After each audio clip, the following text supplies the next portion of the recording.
Hi there, guys, and welcome to my channel. The updates are making me smile.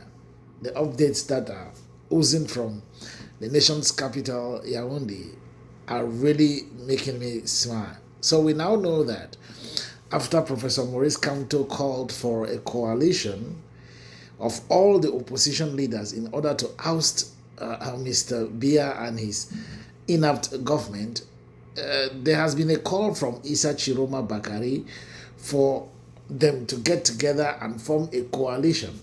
And now, Akere, a legal luminary and one of the finest Cameroon has also come out to say he is ready to put his weight behind a consensus candidate. That if there is a consensual candidate, meaning that opposition leaders, those in the race, they will have to meet, rub minds together, select somebody, and present to the population as their candidate for the upcoming presidential election billed for October the 12th. So now we have Tchiroma, Professor Maurice Kamto, we have Akere. These three are ready. We are waiting to hear from Bello Buba Maigari. We are waiting to hear from O.C. Joshua Nambangi.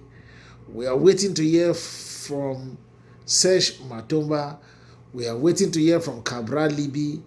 We know that the Union for Change, headed by Anicet Ekane of Manidem, the Alliance for Change, headed by Jean-Michel Ninche, who is also the president of the FCC party, all of these people need to get together and create a coalition that will put forth one candidate. And that one candidate is the candidate the people will vote for.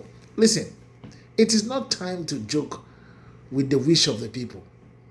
The people of Cameroon are hungry for change, and they are hungry for a coalition, because the coalition is the clear path to victory. Without a coalition, the status quo will not change. It is a fact. Cameroonians must keep putting pressure on the opposition. This momentum cannot die. This momentum must not die. The signs are there. It is time. Change is beckoning. The people are calling. The opposition parties, their leaders must heed to this call. They will be responsible for whatever happens in October should Mr. Biya win. Because without a coalition, there is no candidate who can single-handedly beat President Paul Biya at an election. The rigging machine is so powerful.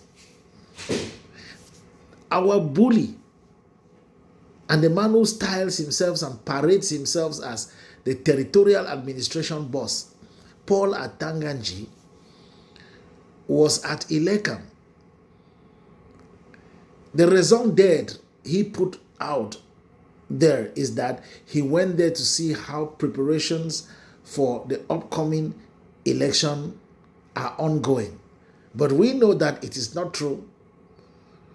Minister Paul Atanga had actually gone there to find out if the plan they have put in place to rig, to steal the election is going on well. We know.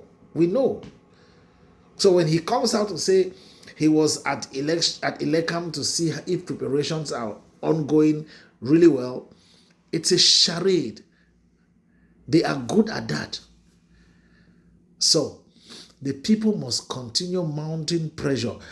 I watched the video of a young man from the Grand North who was calling on Tchiroma and Bello Buba to bury the beef that they have and get together, join the others, form a coalition, send forth a candidate. You know, it is significant, and I will keep repeating it like a broken record. It is very significant, the Grand North. Like I said, the Grand North, if you win the Grand North, it's like winning those very important states in the United States that gives presidential candidates victory. Ohio, for instance. The Grand North is like Ohio. It is the heartbeat of every politician in Cameroon. And if the Grand North is against Mr. Biya, it is the end. But now the coalition is what the people are asking for. Opposition leaders are good at saying that, oh, we want to take the country out of the mess. Oh, we are fighting for your future. This is the time to prove it. This is the time to prove it. So I want to thank our legal luminary, one of the finest brains in the legal field that Cameroon has got, Akere. I want to thank him for accepting that he is going to put his weight behind whosoever is chosen if a coalition is formed. I want to thank Professor Maurice Kamto for accepting to put his weight behind whosoever is chosen, considering the fact that he has done a fantastic job to get Cameroonians interested in politics again. I want to thank Tchiroma Bakari. We know Tchiroma Bakari. He is like the weather. He shines, he rains. He shines, he rains. Today he is opposition, tomorrow he is with the government.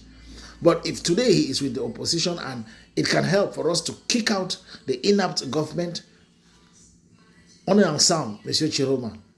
On est ensemble, on est avec vous. So let us try as much as we can to keep putting pressure on the other opposition leaders. I know that it would take a gun pointed here for O.C. Joshua Nambangi to accept a coalition. I find it beyond reasonable. I find it beyond human comprehension why he thinks that he can beat Mr. Biya at the polls. Considering how the SDF is. The SDF is as good as dead. I'm sorry to say it. But I have been following the SDF party for a very long time, and I can tell you that the SDF is as good as dead. First, because the SDF party gets its highest number of voters from the northwest and southwest regions of Cameroon. Those two regions now are not interested in the politics of Cameroon because they are on a mission to get what they want to get, separation from the rest of Cameroon. That is why you see the lockdown, the ghost towns, and all what is happening. Now, in the littoral region, Jean-Michel Ninche was the main man who used to win supporters for the SDF. He has left the SDF and left with other members and his numerous followers.